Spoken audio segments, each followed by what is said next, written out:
خواجہ غریب نواز جب نئے نئے آئے نا اجمیر شریف میں تو خیمہ لگایا ہوا تھا خواجہ غریب نواز نے.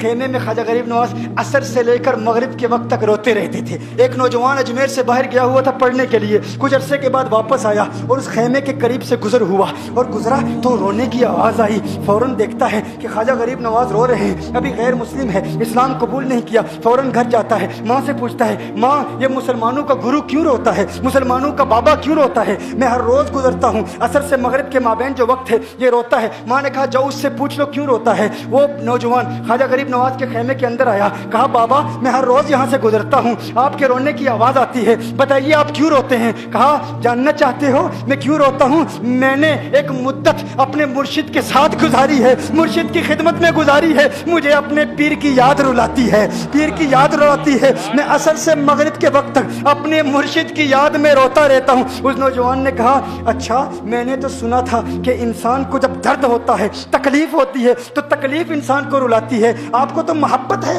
یہ محبت میں بھی انسان کو رونا آتا ہے؟ کہا ہاں ہاں ہے نوجوان, انسان محبت میں بھی روتا ہے. کہا تو پھر مجھے بھی رونا ہے, میں بھی رونا چاہتا ہوں, مجھے بھی رونا سکھا دیجئے. کہا تو رونا چاہتا ہے؟ رونا چاہتا ہوں. کہا ٹھیک ہے, دو شرطیں ہیں, مسلمان ہو جا اور میرا مرید ہو جا.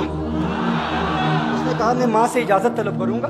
ماں کے پاس گیا اجازت لینے کے لیے. ماں نے کہا تو ضدی ہے, جب تو ارادہ کر لیتا ہے, جو ارادہ کرتا ہے تو پورا کرتا ہے, جا جو کرنا چاہتا ہے کر لے. خواجہ غریب نواز کے بارگاہ میں حاضر ہوا, عرض کرتا ہے بابا میں پھر مسلمان ہونا چاہتا ہوں, مجھے مرید کر لیجئے. خواجہ غریب نواز نے مرید کر لیا, خواجہ غریب نواز کا مرید ہو گیا. اب خواجہ غریب نواز نے کہا اب وقت سارا میرے ساتھ گزرے گا, ناشتے کے وقت خواجہ غریب نواز کے ساتھ, سحری کے وقت خواجہ غریب نواز کے ساتھ, سحر کے وقت خواجہ غریب نواز کے ساتھ, پورا دن اسے خواجہ غریب نواز کے قرب کی کچھ ایسی عادت ہو گئی, خواجہ غریب نواز کا دیوانہ ہو گیا, ان کا عاشق ہو گیا. کچھ عرصہ گزرا, خواجہ غریب نواز نے فرمایا اب تیرے لیے 3 دن کی چھٹیاں ہیں, 3 دن کے لیے چھٹیاں ہیں, 3 دن کے لیے چلا جا. اس نے کہا مسئلہ ہی کوئی نہیں, ایشو ہی نہیں, پرابلم ہی نہیں, ٹھیک ہے 3 دن کے لیے چلا جاتا ہوں. اب جب 3 دن کے لیے گھر گیا, کہا 3 دن کے لیے تو اب مجھ سے ملاقات نہیں کر سکتا, مجھ سے ملنے کی اجازت نہیں ہے. اس نے کہا ٹھیک ہے نہیں ملوں گا. گھر گیا, پہلے دن جب گھر گیا یہ وہ نوجوان تھا جو 3 روٹیاں کھایا کرتا تھا, آج ایک لقمہ بھی نہیں کھا پایا, ایک لقمہ بھی نہیں کھا پایا. اسے کچھ ہو گیا, کہہ رہے مجھے کچھ ویکیوم سا محسوس ہو رہا ہے, کچھ دل میں کمی سی محسوس ہو رہی ہے.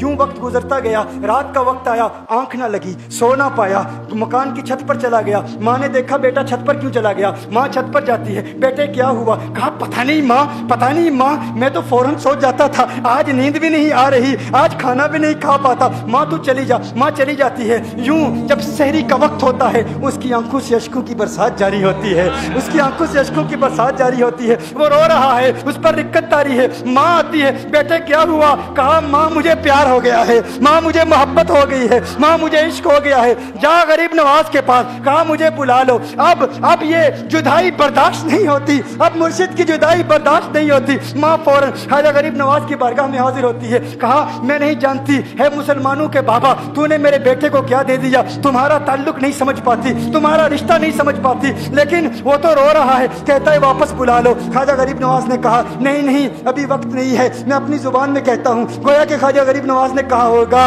ابھی تو ابتدائی عشق ہے, روتا ہے کیا, آگے دیکھ ہوتا ہے کیا. تیری تمنا تھی, تیری خواہش تھی کہ محبت میں رونے کی عادت ہو جائے, ابھی تو ابتدا ہے. ماں کو واپس بھیج دیا, کہا واپس چلی جا. اسے کہا ابھی اجازت نہیں ہے, وہ واپس چلی جاتی ہے. بیٹے کو بتاتی ہے کہ ہے میرے بیٹے وہ تو اجازت نہیں دے رہا. کہا ماں سن لے, اب اگر نہ بلایا تو میں مر جاؤں گا, یہ محبت مجھے مار ڈالے گی. ماں اگر مجھے زندہ دیکھنا چاہتی ہے تو میرے مرشد کو راضی کر لے, میرے مرشد کو بتا دے اب یہ جدائی برداشت نہیں کر سکتا. ماں فوراً غریب نواز کی بارگاہ میں حاضر ہوتی ہے. کہا ہے غریب نواز کرم فرمائیے, مجھ ماں کی تمنا ہے, مجھ ماں کی آرزو ہے, وہ مر جائے گا. کہا ماں کی تمنا ہے, تیری بات مانتا ہوں, جا اسے واپس بھیج دے. وہ فوراً بھاگتا ہوا خواجہ غریب نواز کی بارگاہ میں حاضر ہوتا ہے. اس وقت خواجہ غریب نواز اپنے مریدوں کو درس دے رہے ہیں, ایک مجمع لگا ہوا ہے. وہ فوراً خواجہ غریب نواز کے دروازے پر کھڑا ہوتا ہے اور پھر مرید یہ منظر دیکھ رہے ہیں. خواجہ غریب نواز کو دیکھتا ہے, خواجہ غریب نواز اسے دیکھتے ہیں. وہ میں نے کہا تھا نا نگاہ مست ملائی تو میں پلا کے اٹھے,